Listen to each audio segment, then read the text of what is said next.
Hello, innovators, and welcome to another episode of the Heitland Show, where I connect the dots of innovation and entrepreneurship with my guests. Today's guest is an award-winning life and executive coach. He's business strategist and motivational speaker. A new addition to this impressive list is being an author. Simon will publish his first book called Energize, Find Your Spark, Achieve More, and Live Better. This April, we explore his story, one of the most difficult parts of his life, and how all of this story helped him to be who he is today. And of course, we dive deep into the book about who should read it and what value you will get out of it. Please welcome to the show, Simon Alexander Ong. Hello, Simon. Welcome to the show. How are you doing? Hello, Jens. I'm doing fantastic. Thank you very much. And yourself? Also good in sunny Spain as usual. The last couple of recordings, at least. Yeah, can't complain. You need to send some of that sun over to us here in London. Yeah, I will do. I will do after the recording. Awesome. So I'm so looking forward to our conversation today, and I've so many questions. But before we go into the questions, and of course, your book, Innovation as a Totality Mindset, and so on. Let's talk a little bit about yourself. So who are you? What is your story? How did you get to where you are today? Sure. So I was born here in the United Kingdom, about 2 hours outside of the city. My parents are Malaysian Chinese. So I was born into that culture, but grew up here in the United Kingdom, in which I learned English. So I was instilled into the British culture. I was only one of maybe 6 or 8 Chinese students, not just in my year, but the entire school when I was a young student in the 80s. And so I grew up in this sort of very high academic Chinese household in which I believed that success was defined by my job title. So I worked hard. I got into a good university. I studied at the London School of Economics. I got a degree in economics, and I started in the world of banking. After all, I believe that success was become a banker, become a lawyer, become a doctor, become an accountant. And so I was quite happy with myself when I landed the job of becoming a banker in the financial industry. Now, unfortunately, my timing was a little off because this was in the year 2007, a year before the global financial crisis, and with a company called Lehman Brothers, which collapsed into administration 14 months after I joined the company. Now, even though, as you can imagine, it was a very painful experience at the time, in hindsight, it was probably one of the most beautiful blessings of my life. You know, if there's anything that I've learned, Jens, from many experiences like that, is that in our setbacks, our challenges, and our darkest moments, they equip us with the wisdom, the insight, and the skills to create the best moments of our life. And for me, what that did is it kickstarted the longest journey that we as humans make, the inches from our heads to our hearts. Never an easy journey, but the most important and fulfilling that we will ever embark on. And so after that experience, I realized that as long as I worked for someone, I would not be in control of my destiny. There would always be someone deciding what bonus I would get, whether I would get a pay rise, whether I would get a promotion. Even the future of the company was very much out of my hands. And so I decided to explore the world of entrepreneurship. I got involved in 2 businesses, which didn't work out, but because of those experiences, they taught me lessons that I have been able to carry into the world of work I do today. And that is everything I do now is built to awaken people's imagination of what is truly possible so they can live a better story and make an impact in the world. And I do this through my work as a coach, a keynote speaker, and more recently, the author of a book called Energize that will be shortly released by Penguin in April 2022. Awesome. I would love to go deeper into 2007. Yeah. So if we turn back the clock, what was the most painful for you? Was it like getting out of the company and like not Mm, knowing where to go, or what was the most painful for you? Or was it maybe um kind of linking that to your history and story, is like, is it more about, hey, I should have this career path and it's like mm. linear and everything is going to this and that's the expectation I've built up for myself or the family? What was the most painful? Jens, I think for me, what was the most painful was the expectation of what I imagined was going to happen with my career not manifesting, not turning out. You know, even just to arrive at getting a job in 2007 at what was at the time a very prestigious organization, Mm, that itself was a journey because I failed a year at university. I failed my second year, which meant I had to repeat a year. And so a 3-year degree became a 4-year degree. And then I lost my mom, I lost my grandfather. And so just getting to 2007 with a job was an incredible achievement for me at the time. And then to realize that actually I'm in an industry that is going to be the most volatile and unstable that it has been in such a long while, that was really painful. To sort of have all that expectation of the career journey, the career path, the ambition swept away from under my feet after having worked so hard to bounce back from what happened to having that contract in my hand of starting in the industry. yeah. Yeah, I remember a similar experience in my life a couple of years earlier to that, where it was also the industry went down and kind of they Mm, in Germany, when I was living in Germany at that time, it's like the companies have like the responsibility to build a list of the people, and then mm, they need to rank them, and then they need to decide like whom they can go, or let's say let go of first, mm. make redundant in that way. And I was always like the youngest at that time, and then it's kind of you're on the list definitely, and then it's kind of you're one of Mm, the early ones. But it's for me it was also maybe similar to you, is it was the feeling of, it's like I'm completely in the hand of this owner of mm. that business. I mean, it was a very small business, but I felt Sure. like helpless, completely helpless, in a way of, hey, I spent in that company 6 years. I gave everything to that company, like a lot of Mm, time, a lot of passion, a lot of blood and tears. And then it's like in one day they just say, hey, we don't need you anymore. And for me, this helplessness was the biggest driver and is still the biggest driver, similar maybe to you, which mm. is like, hey, I'm not dictated by anyone else. I'm Yeah, deciding what I want to do, and I have it in my own hands. definitely. And you know what, Jens? I mean, just listening to what you said just now, and going back to what I said earlier about this experience being such a blessing in disguise, Hmm, I think the reason was because for the first time in my life, I had the space to reflect on what did success mean to me hmm, and what sort of impact I wanted to have in the world. Because for so long, I was living up to other people's definition of success and I was measuring my progress against other people's definitions. And so being able to detach myself from that and to ask myself, what did that mean for me personally? Because we all have different definitions of success and happiness.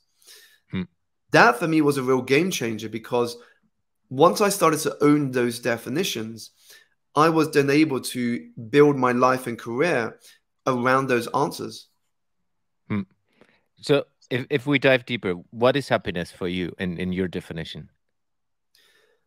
For me, happiness is simply being at peace with who we are and living a life that is in alignment with us as individuals, that plays to our strengths. Hmm, And I think no matter what outcomes or rewards we get, if the journey and the process isn't in alignment with ourselves, we're cheating ourselves. We're betraying our values.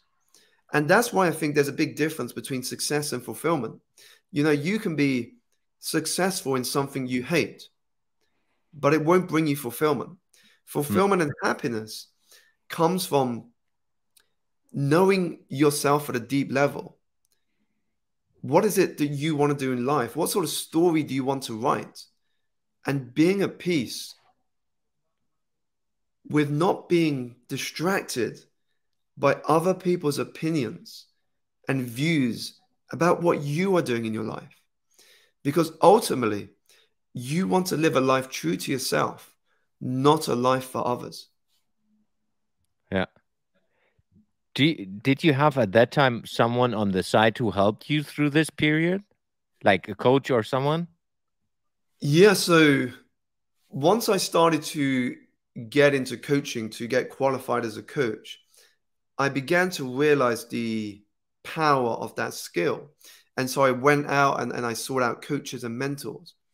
But before I did, one of the individuals that has been a huge supporter and an influence on my journey has been my wife, who was my girlfriend at the time.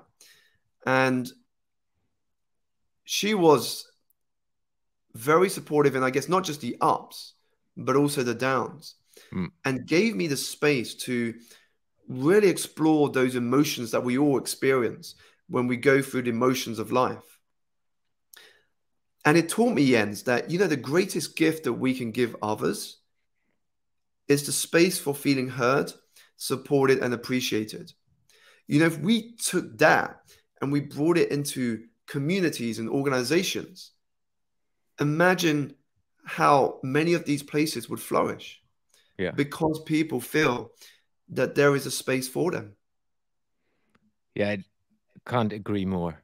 I Mm, just have a couple of examples in mind where, like, I was talking today in a business meeting about like personal confidence and how important it is to like live your dream. mm, But what was visible in that meeting is like 99% of that people, or let's say mm, 80%, they're not confident in dreaming, even in dreaming, mm, in being in a state where they don't really just follow the rat race, just being mm. in the cycle of every day being busy. Using this as a transition, how is it for you? You mentioned that you're kind of building a connection between the brain and the heart. How did you do that in your story? And then I would like to link that to how do you help people in doing that? Sure, sure. Well, what I began to realize in my own journey, Jens, is that, and whether we call it the heart or intuition, wisdom, the universe, whatever name we want to call it, I think we're all referring to the same thing.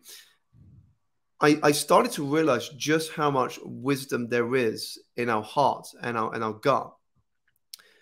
But so often we block it out, we ignore it, we subdue the messages we are receiving from it, and we let our brain take over.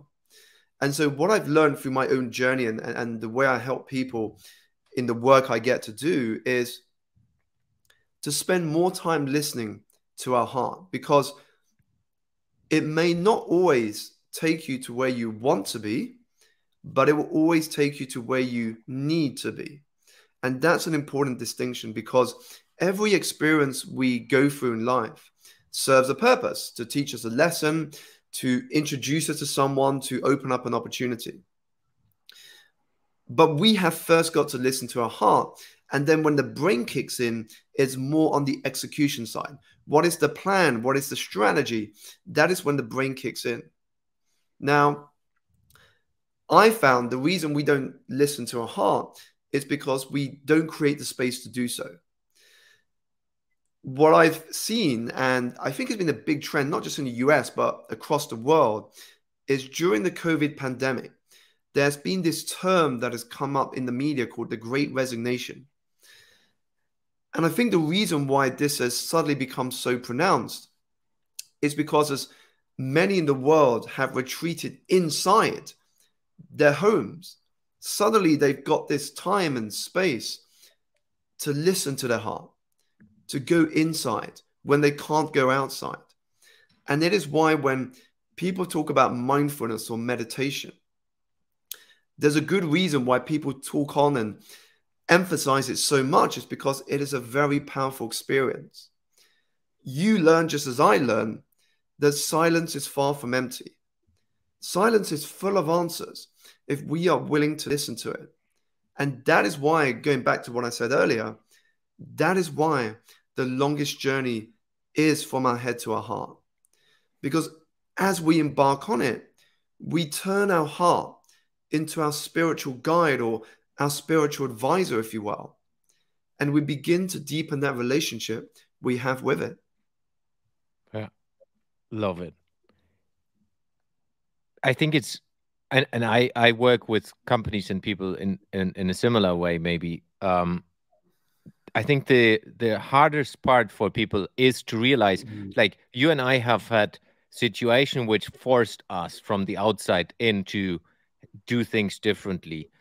People who don't have let's say a negative experience, or in the beginning at least negative experience like that, it's hard to get started into this. What are small tips and tricks you use to get people who are confident already, Sure. but maybe not there yet in finding out what their heart wants and what it is truly to bridge the head and the heart? How do you help them? How do you go deeper with that? Definitely.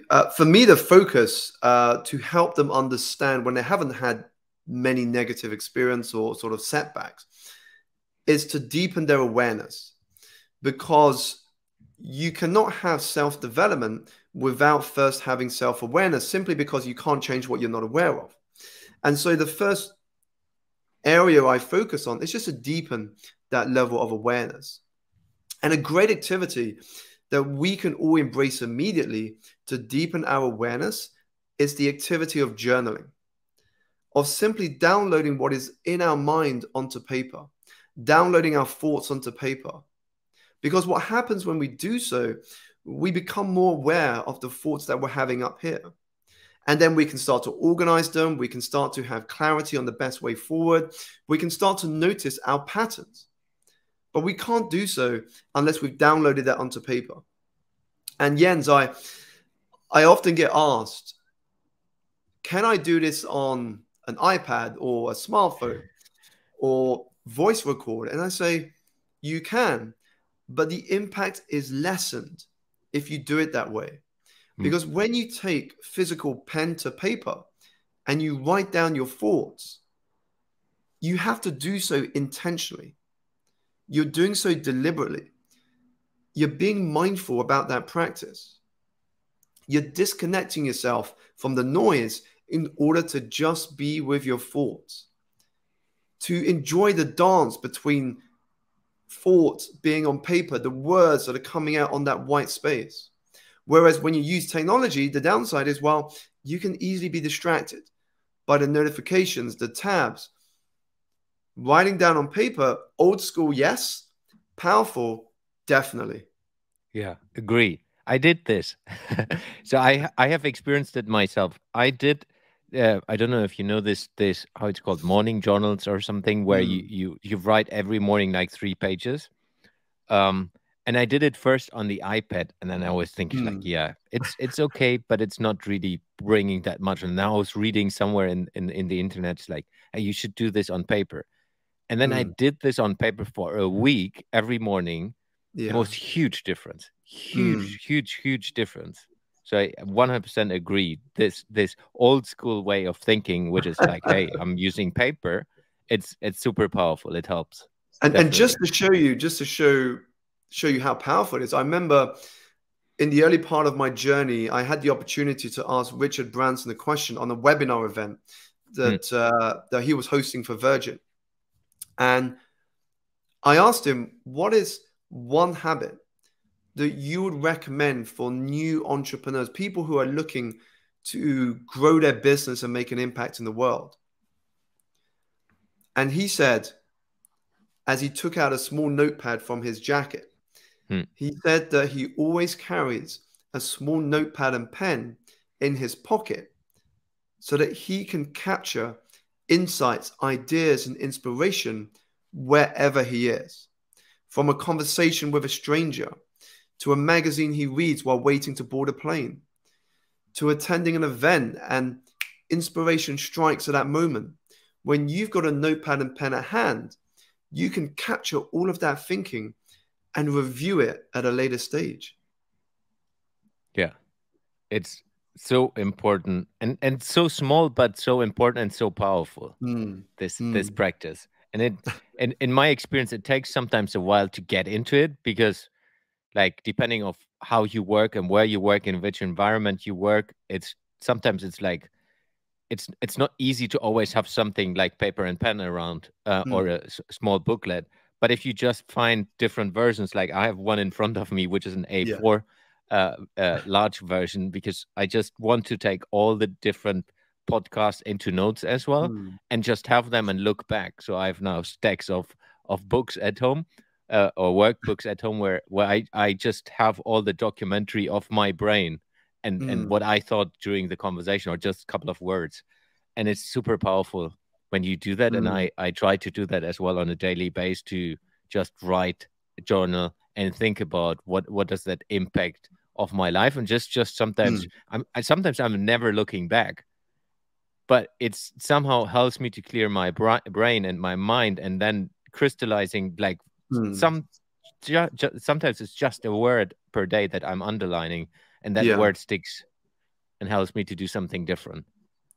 And I think what you said there, Jens, about it clears your mind. Even if that's all that we get from the activity, that is a very important place to launch your day from, or to go sleep with a clear, empty mind.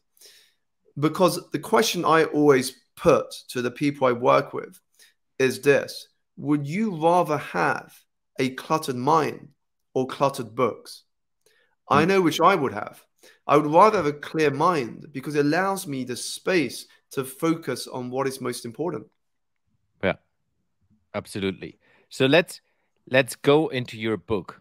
Let's start with high level of what the book is about, and then we dive deeper into different topics. And of course, I want to hear the story about the book. But let's start with, what is the book about, and what is in it for the people who are hopefully going to read it.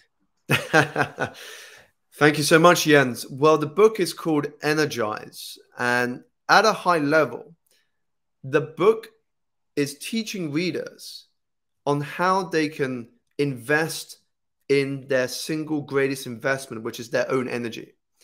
And here's why I think that is important. Because many of us, whether you run a business or you work for someone, you will have your own personal visions of what you want to achieve in every area of your life: your career, your relationships, your health, your finances, and so on. And then once you know your vision, you then go putting a plan together. What is my plan to change my health, to change my career, to change my life, to upgrade my relationships? However, once you have the plan, if you don't have the energy to execute that plan, it will always just remain a plan. It won't be put into action. And I learned this from personal experience, Jens. When I was in the financial industry, the hours were very long. I would often be in 6 or 7 in the morning before the markets opened up. And I could sometimes be in the office as late as 10 or 11, managing issues from our offices over in the United States. And so I had to, being a junior in the team, I had to manage some of those processes. And there was a stage in that journey in which I became totally burnt out. I became totally burnt out, and it gave me an awakening of sorts, an awakening of realizing that as long as I would continue doing what I was doing, I would be sacrificing my physical and mental energy. And that, in the long term, would not be a price worth paying. Would not be a price worth paying. And so the first area I began to address was my physical energy. And this is where the idea for the book started to come together when I reflected on my journey. It was the physical energy of sufficient rest, nutrition, and exercise. I mean, simply put, you can have all the greatest hacks, strategies, and tips for productivity, but unless you have sufficient rest, none of those things matter. None of those things matter. And then from there, I worked on the mental energy, the emotional energy, and more important, the spiritual energy. Spiritual energy is simply, are you doing the things that make you feel alive?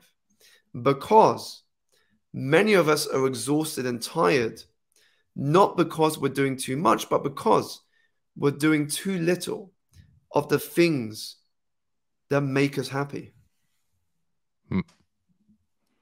Yeah, it's oh, I will definitely read it because I agree on so many things about that, and I've experienced it myself. Just moving to Spain gave me a completely different physical state, and that affected everything else on top of that. So it's a yeah, definitely. So how did you decide to write a book? So how do you tell us a little about the origin story of the book? Definitely. Well, so middle of 2019, Jens, I sat down as I do because August is a great month to sit down and review your year because many people are taking summer holidays, people are on breaks, and it tends to be a generally quieter month. And so I sat down and I started looking at all the things I wanted to do. Writing a book was on that list, but if I'm being honest, it wasn't top 3, not even top 5. It's one of those things that I said, I will do one day. One day I will get to write a book. And then a few months later, I got an email from a boutique publisher who wanted to explore writing a book together. And that got me thinking, well, if there is interest to approach me in writing a book, maybe I should take that as a sign from the universe that I am ready to put myself out there.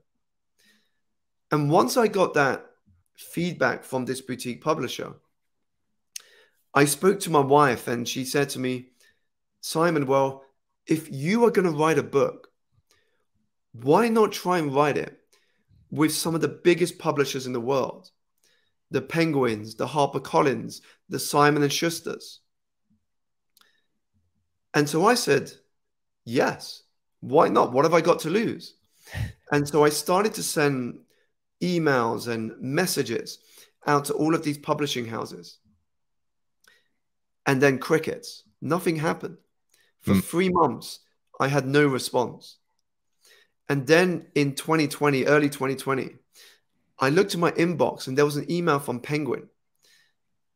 And he said, Simon, would you like to come to our offices next week to have a conversation about writing a book? So Jens, that was the beginning of how the book started. And then a number of months later, just a few weeks after my wife and I became parents for the first time, as the world went into lockdown, I then signed a book deal with Penguin. Awesome. And then the last year and a half has been me writing that book. And now I'm in a position to share that with the world, which I'm so excited about. Yeah. Yeah, congrats to the child. I know how that is.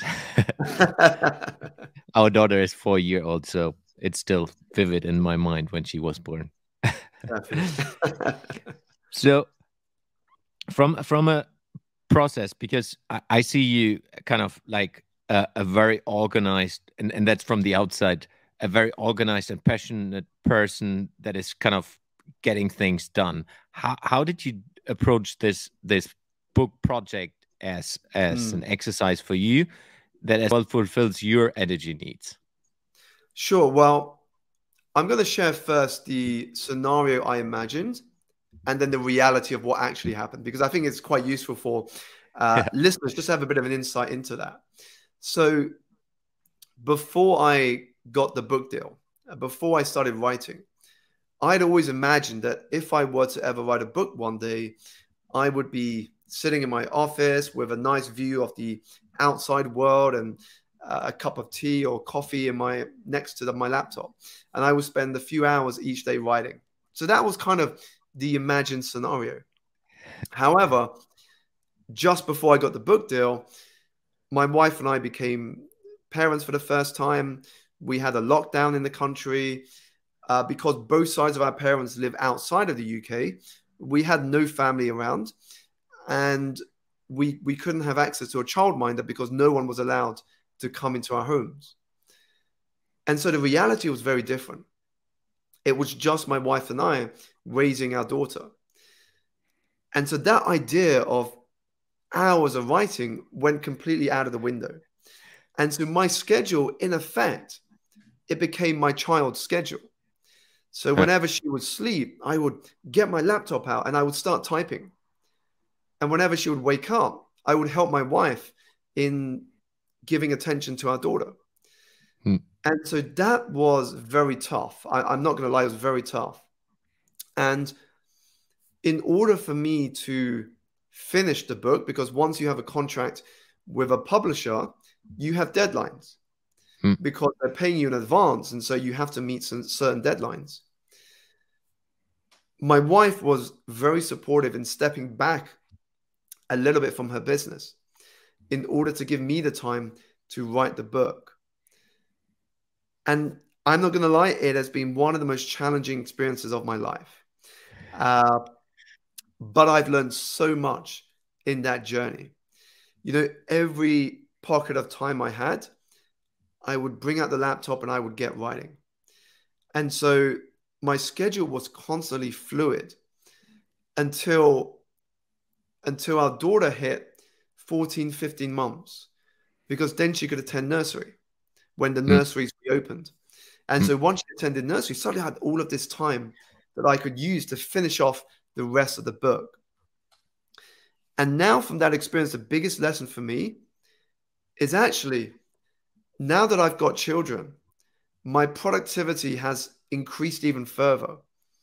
Because when I know that our daughter is only in nursery for a fixed number of hours, I know that is the only time I have to get work done.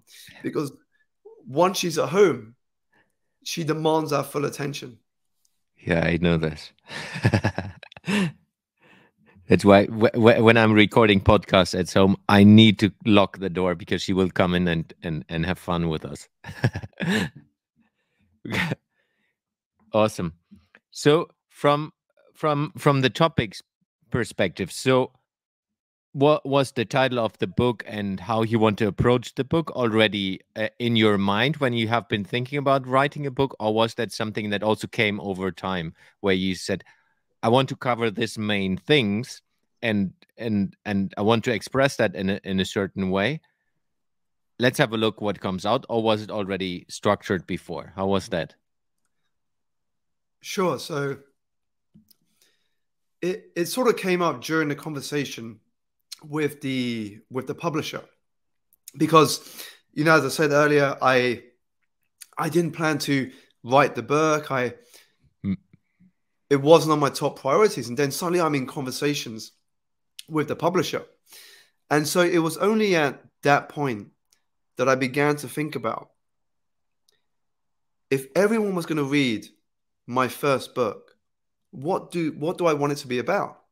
And that's when I started brainstorming ideas.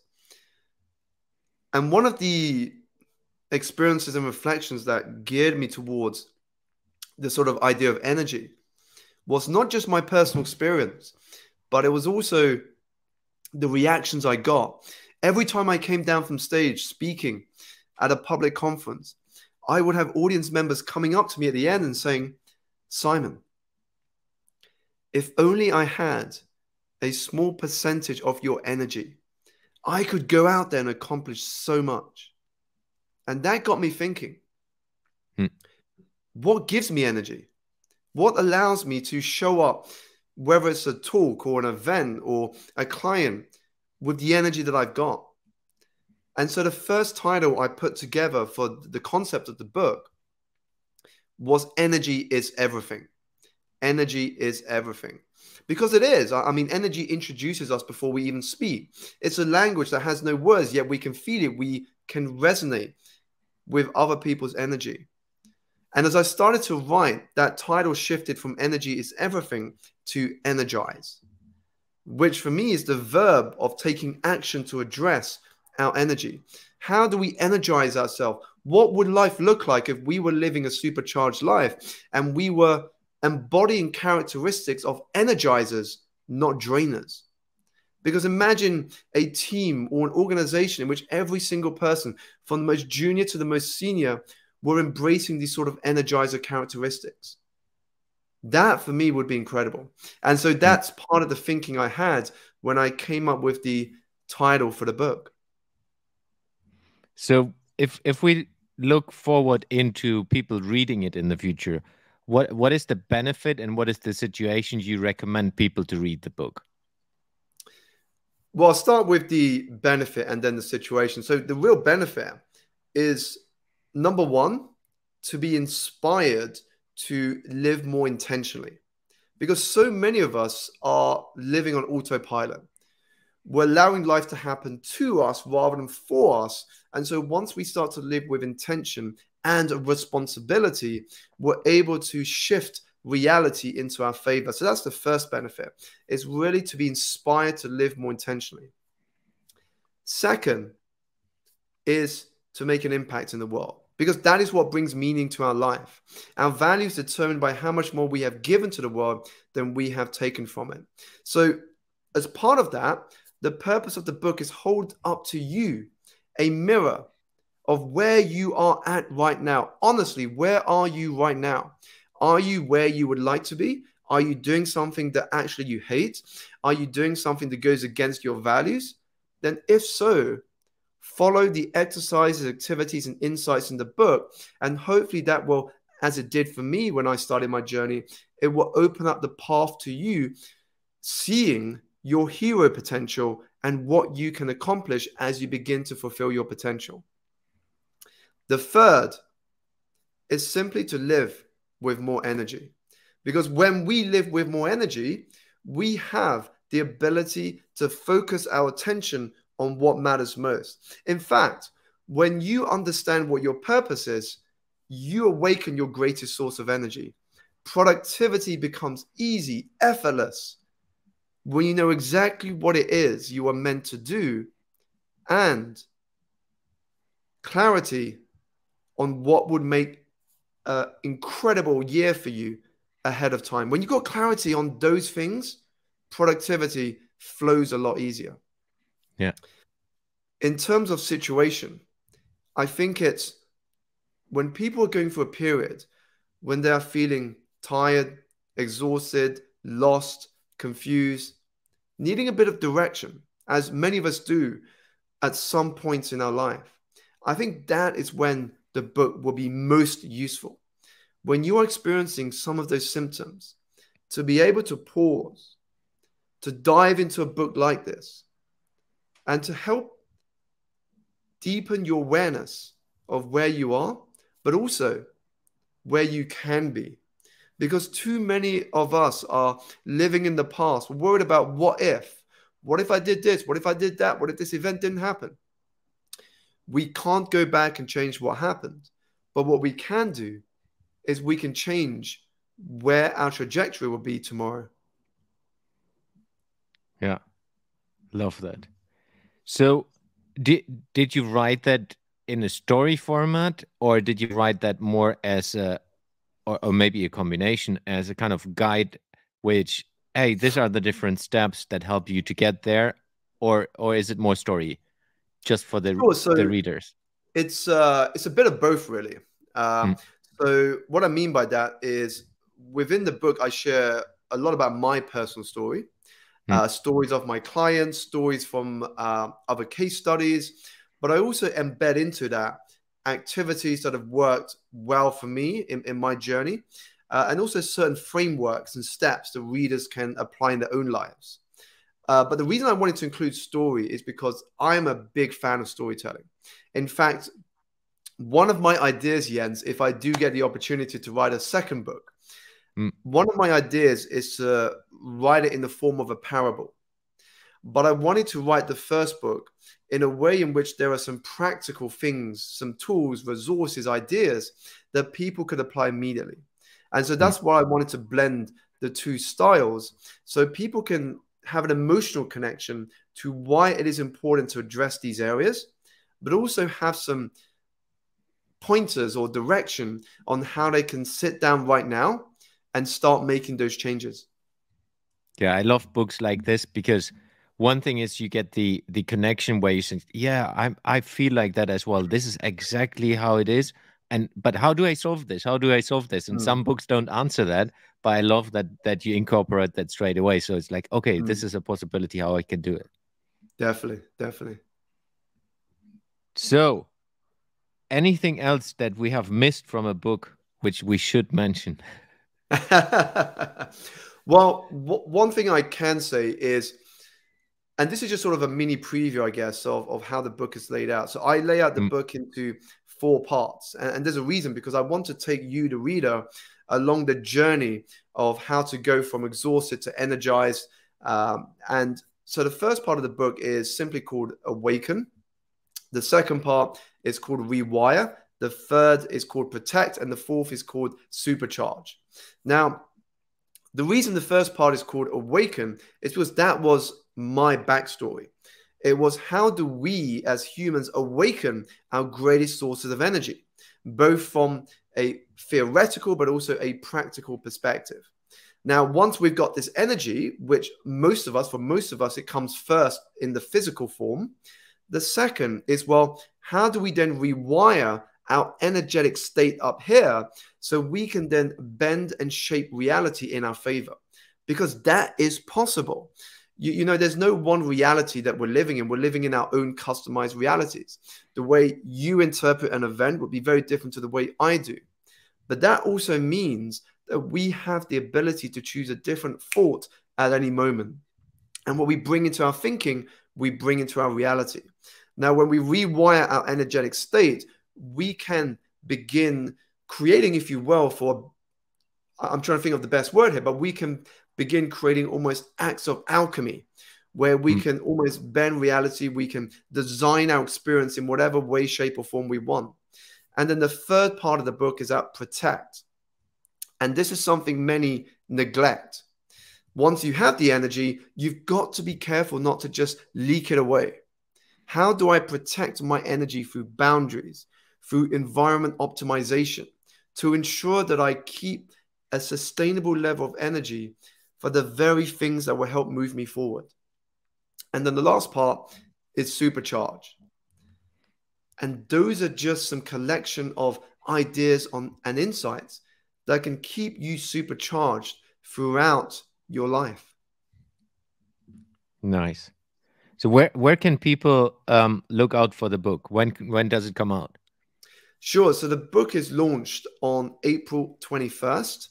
And you can go onto amazon.co.uk now to pre-order a copy of the book. I will be recording in the studio next month, the audio version. So if you prefer to listen to your books in an audio format, then that will also be available on launch day. Awesome. So I will put the link to the Amazon bookstore in as well, so people can straight away pre-order already. And I will do it. I promise. Definitely. And a reminder to listeners, if you do pre-order or you order, if you're listening to this once the podcast episode is out, do make sure to tag me on my social media. My handle on Instagram and Twitter is @SimonAlexanderO. So do make sure to tag me if you do order a copy of Energize, because I would love to reshare it with my network and also send you a personal note of thanks. That's awesome. I will put the links to your socials in as well, so people can reach out to you. So transitioning to the last part of the podcast, where I always ask a couple of questions to every guest until now. So question number 1 is, if you could work with a project or lead a project that's impacting every human being on Earth, what project would you work with and why? For me, if I were to work on any project right now, Uh, it would probably be a TV project that is on a streaming channel such as Netflix or Amazon or Apple. And here's why. Because nearly all of us on the planet in every major city now access our content via one of these streaming platforms, at least one of these streaming platforms. And so putting out some of my work and my insights on this platform will allow me to touch the lives of humans at scale at a far quicker route than I am at the moment. So that would be a project. If I could take on a project, an ideal project, that would be it. That would help impact the lives of many more humans at scale. Nice. How do you stay up to date and keep in touch with what's new on the topics that interest you? For me, it's about being smart with how we use our inputs, because when we talk about staying up to date with the topics and things that interest us, it can get very noisy because there is just so much on our news feeds. And then you have people recommending you books to read or articles to read. And so all of that can quickly pile up. So for me, it's about being smart. And just to give an example of how I'm smart with how I manage my inputs, on Twitter, there is a feature called lists. And so what I do is I segment the people I follow into certain lists. So that allows me to go into Twitter and look at only specific lists at given points in time to get a more filtered version of what I'm looking for.